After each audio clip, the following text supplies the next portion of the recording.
Bonjour, bienvenue sur la construction du réseau de Wessenheim et de son extension. Aujourd'hui, je vais faire un petit unboxing d'un aiguillage flexible Elite EW4 à 11 degrés de pointe de cœur.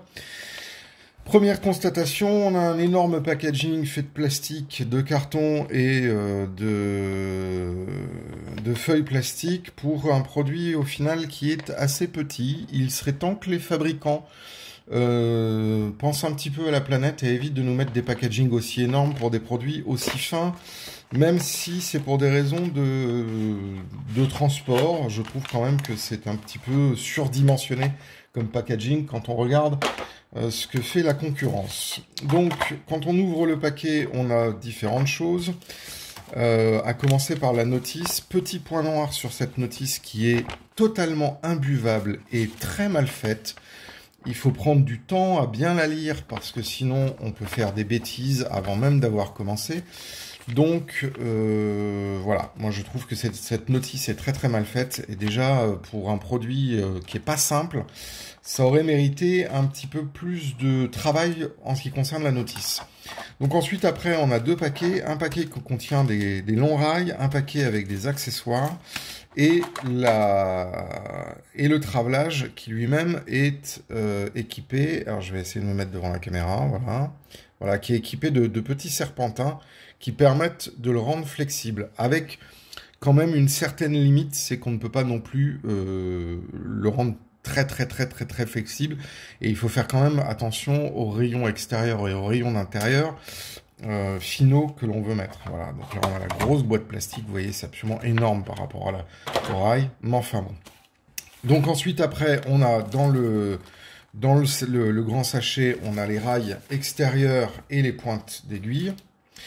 Donc les rails sont déjà préparés pour recevoir là les pointes d'aiguille. On a ensuite après les pointes d'aiguille avec quelques petits façonnages à faire qui sont très mal expliqués dans la notice. Et ensuite après on a un sachet qui contient les pointes, les deux rails qui se mettent ici à l'intérieur pour former les pointes de cœur. On en a deux types. On a ensuite les contre-rails qui malheureusement sont en plastique. Pourquoi les avoir mis en plastique? Pourquoi ne pas les avoir mis comme les autres rails en maille short teintée? C'est incompréhensible. Ensuite, après, on a des liaisons métalliques dont la notice nous dit qu'il faut les disposer d'une certaine façon, mais c'est totalement contre-intuitif. On a ensuite, après, la tige de commande des lames d'aiguille et une espèce de boîtier plastique qu'on peut mettre pour cacher le dispositif de translation. Voilà, c'est peut-être bien pour comment ça s'appelle, les utilisations modernes, mais bon, enfin bon, voilà, je sais pas si c'est adapté à tous les types de réseaux, les époques, etc. Donc ça, c'est à voir si vous voulez le monter ou pas, quoi. Voilà, donc quelles sont les difficultés majeures du montage de ce kit? Bah, c'est de faire les différentes alimentations de pointe de cœur, de contrepointe, etc. Avec les petites languettes métalliques parce que c'est vraiment pas très bien expliqué dans la notice, pas vraiment intuitif et bon, voilà, moi sur la première aiguille que j'ai montée, je les ai carrément pas mis et j'ai fait des réalimentations en faisant des pointes de soudure. Parce que c'était beaucoup plus simple et moins prise de tête, et comme l'aiguille n'était pas visible, je m'en fichais. L'autre chose où moi je suis un peu sceptique, c'est l'anodisation des rails, qui est flatteur quand on les regarde comme ça. Mais comme on est censé les repeindre, et ben du coup il faut bien penser à dégraisser les profilés avant de monter l'aiguille, sinon bah, la peinture s'accroche pas du tout dessus, et ça c'est un petit peu problématique. L'autre chose aussi, c'est que ben, les rails sont un petit peu déformés quand ils sont livrés, donc vous voyez, ils ont une légère courbure à un endroit où ils sont pas censés avoir de courbure, donc on peut avoir des défauts de planéité. Il faut vraiment prendre du temps pour monter une aiguille comme ça. C'est pas une aiguille qui se monte en 5 minutes.